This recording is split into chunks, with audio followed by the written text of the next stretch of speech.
Taravihni Qur'onga qarab o'qisa bo'lamdi? Savol. Assalomu alaykum ustoz. Taravihda imom bo'lg'uchi qiyamda Qur'onga qarab o'qisa bo'lamdi? Bir Marokashning shunda qilganligini ko'rgan edim. Shunga shunda qilsa bo'lamdigandi deb qoldim.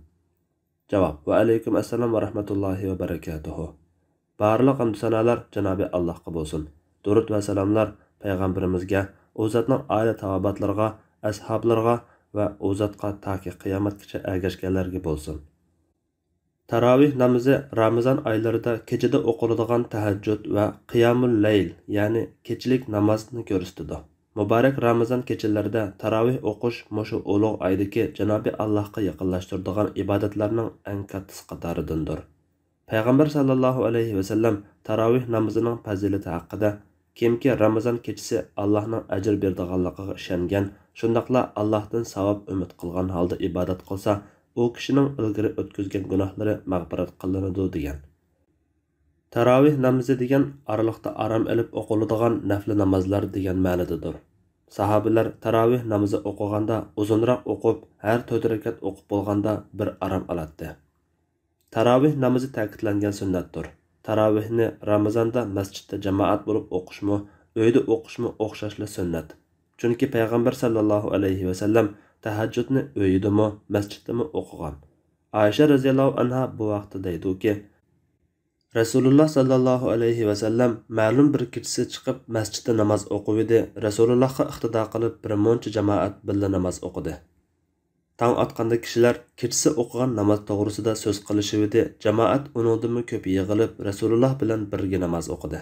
Uning atisi jamoat kechasi o'qigan namoz to'g'risida so'zlashdi. 3-kechasi masjid jamoati taxmi ko'payib, Rasululloh chiqqanda ular Rasululloh bilan namoz o'qidi. 4-kechasi bo'lganda masjidga jamoat patmay qoldi. Rasululloh kechasi chiqmay bomdodga chiqib, bomdodni o'qib bo'lib jamoatga yuzlanib o'ldirdi. Andin amdiki maqsad sizlarning namozga bo'lgan qizg'inliqinglar menga ma'lum. Lekin men bu namoz sizlarga farz qilinib ketib, uni ado qilolmay qolishinglardan qo'rqdim dedi. Yana bir hadisda sizlarning bu qilganinglardan taravihni o'qishga qizg'in ekanliginglarni bildim. Ey jamoat, nafl namozni uylaringlarda o'qinglar. Chunki farzni hisobga olmaganda namozning eng afzali kishining uyida o'qigan namozidir degan. Yana farz namozdan qolsalar kishining eng afzal namozi uyida o'qigan namozidir degan. Yana bir tarafdan uyda o'qish riyo, ko'z-ko'z qilishdan yiroq. Hozirgi masala Xitoy virusi sababli bu yil Ramazonda taravihni jami masjidlarda jamoat bo'lib o'qiy olmaganlar uyda qarilar bo'lmagan taqdirda qiyamda uzunroq turib namozni uzunroq o'qiy olmaydi. Buning uchun ko'p yotqa o'qiy olmaydigan namozxon Qur'onni ko'tarib turib Qur'onga qarab o'qisa, Imom Abu Hanifaning va boshqa bir qism olimlarning qarashida namozi buzilib ketadi. Chunki bu ko'tarish, qarash, ko'zini u yoqdan bu yoqqa yuguritish, bat o'rish va elib qo'yish qatorliq ko'p harakat qilgan bo'ladi. Payg'ambar sallallohu alayhi va sallam namozda jim turinglar degan. Yana mening qanday namoz o'qiganligimni ko'rgan bo'lsanglar, shunday namoz o'qinglar degan va biror qatimmi joizligini bayon qilish uchun bo'lsa-mu Qur'onga qarab namoz o'qib boqmagan. Yana Payg'ambar sallallohu alayhi va sallam namozni to'g'ri o'qiy olmagan bir sahobiga namozni to'g'ri o'qishni o'rgatib, namoz o'qimoqchi bo'lsang, Alloh buyurgandek tahorat olgan. Andin azon va takbir o'qib namozga turgan. Agar Qur'onni yodqa bilsang, Qur'on o'qigan. Agar yodqa bilmasang, Allohga hamd takbir, tahlil aytib rukuga borgan degan. Bir odam Payg'ambar sallallohu alayhi va sallamning yoniga kelib, "Men Qur'onni yodqa ololmayapman. Menga bir narsa o'rgatgin" degan edi. Payg'ambar sallallohu alayhi va sallam uningga: "Ey Alloh, sen poksan. Barliq hamd sana sana xosdir. Allohdan boshqa iloh yo'qdir. Alloh buyukdir. Bizda hech qanday kuch-quvvat yo'qdir. Alloh oliy va buyuk zotdir" degan deb o'rgatgan.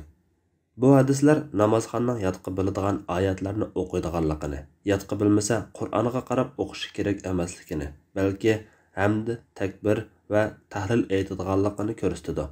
Navoda Qur'onga qarab o'qish muboh bo'ladigan bo'lsa edi, bu hadisda qiroatsiz namoz o'qishga ruxsat qilinmagan bo'ladi. Yana namozxon Qur'onni ko'tarib turib, Qur'onga qarab o'qisa, o'ng qo'lni so'l qo'l ustiga qo'yish, sajdagohiga qarab turishdek ba'zi sunnatlarni ado qilolmagandan sirt namozning ruhi va jini bo'lgan xushuga ta'sir etadi. Yana bir qism olimlarning qarashida namozi buzilmagan bilan makruh bo'ladi.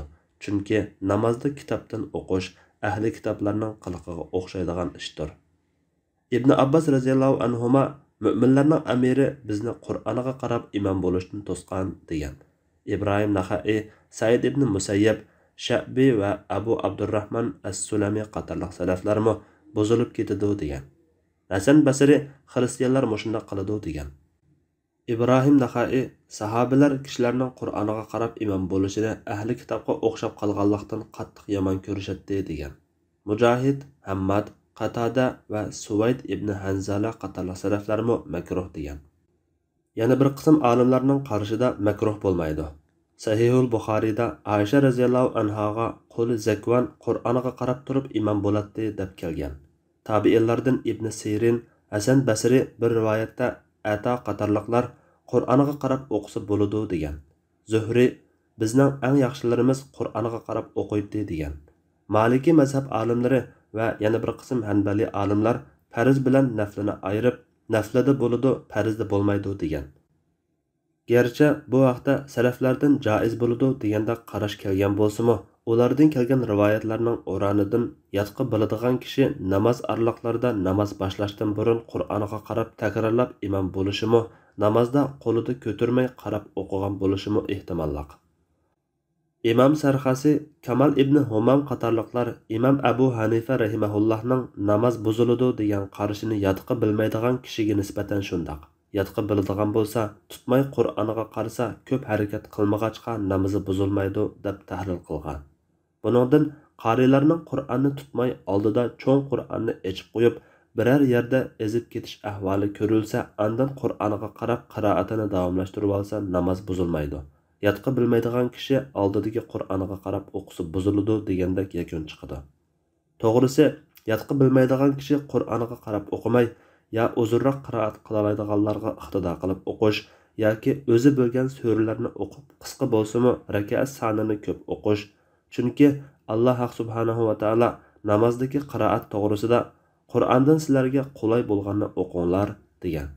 Payg'ambar sallallohu alayhi va sallam sahroliq bir kishiga namoz o'rgatib o'tib, andan ya'ni sura Fatihadan keyin Qur'ondan sana o'qish oson bo'lganini o'qig'in, andan ruku qilgan degan. Ma'lumki, namoz degan Alloh va uning rasuli bekitib bergan ibodatdir. Olimlar o'ttirida ba'zilari naflida joiz, farzda joiz emas deb, yana ba'zilari naflida joiz, farzda makruh deb, yana ba'zilari tegidan joiz emas deb ixtiloflashgan ekan. İbadatning Alloh va rasuli tarafidan bekitilganligida qarash birdek bo'lg'achqa, birlikka kelingan qarash bo'yicha ish tutish to'g'ridir. Onun ustiga Shafi'i mazhabida arqa 3 varaqdan ko'p varaqlasa namozi buziladi deydi. Qur'on tutib namoz o'qigan kishi varaqlamayman deyalamdi. Demak, oyat va hadislar namozda qulay bo'lganini o'qishga buyurgan. Hargizmi Qur'onni qo'lida tutib olib, Qur'onga qarab o'qishga buyurmagan. Namozlarda Qur'onga qarab o'qish payg'ambar sallallohu alayhi va sallamdan kelmagan. Rasulullohning ba'zida navrisi Umamani uchisiga olib namoz o'qiganligiga Qur'on tutib o'qishni qiyos qilish to'g'ri bo'lmaydi. Chunki Umamani zaruriyat uchun ko'tarib olgan. Qur'on tutib o'qishga bo'lsa zaruriyat yo'q. Tarovihda Qur'on tutib o'qisa bo'ladi degan olimlarmi farz namozlarda Qur'onga qarab o'qishni ravo ko'rmagan. Ba'zi davlatlarda har 2 rakatga o'qiydigan 5 betni 2 betga sig'diradigan cho'ng hajmli tahajjud Qur'onlarni paydo qilib, egizrak rehlalarga qo'yib, Qur'onni tutmay qarabli o'qishga odatlangan. Bumi ortiqcha ishlardir.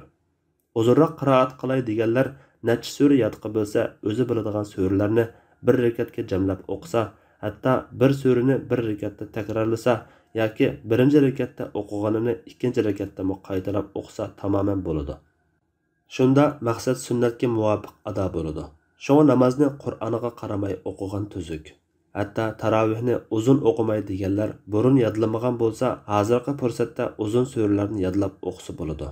Namozlarimizda xristianlarga o'xshash kitobiga qaramasa o'qiy olmaydigan bo'lib qolmaslik va dinda mustahkam bo'lish uchun har bir musulmon aqalli biror pari miqdorida yodqa o'qiy oladigan bo'lish uchun tirishishga, ya'ni yodqa elish, o'zaro tanishishga shaytonlar bog'langan Ramazonda texmi ko'p fursat bor.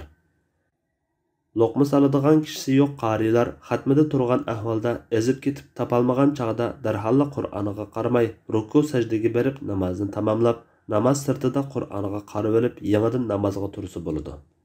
Yana qari emas kishi imomga loqma salib berish uchun imomning orqada namozda Qur'on tutib turmay, namozning sirtida loqma salsa, ko'pchilik olimlarning nazarida joizdir. Albatta, ayollar namahram imomga namozning ichidami, sirtidami loqma salsa bo'lmaydi. Ayollar faqatla mahramlarga va ayollarga namozda yoki sirtida loqma sala oladi. Ayol imomgami mahram tuqqani namozning sirtida turib loqma salsa bo'ladi. Allah eng to'g'risini bilguchidir. Fatvoda Doktor Abdul Aziz rahmatullah. Fatvolar majmuasi 3-tom. 2020 yili 4-oyning 25-kuni.